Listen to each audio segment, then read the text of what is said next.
नमस्कार, स्वागत है आप सभी का सखी संगीत में। आज हम लोग गाने जा रहे हैं छोटा सा प्यारा सा हल्दी का गीत।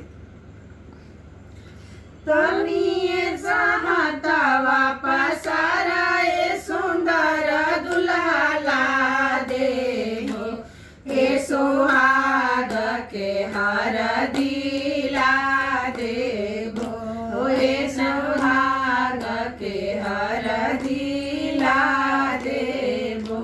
कैसे में हाथावा पसारिए सुमन सुबवा मोरा हाथे, कलम मसियान मोरा हाथे, कलम मसियान मोरा दोषिहनवा प्रभु जी राखी सिरानवा हम रउरा खेला बाजुआ सार हम रउरा खेला बाजुआ सार।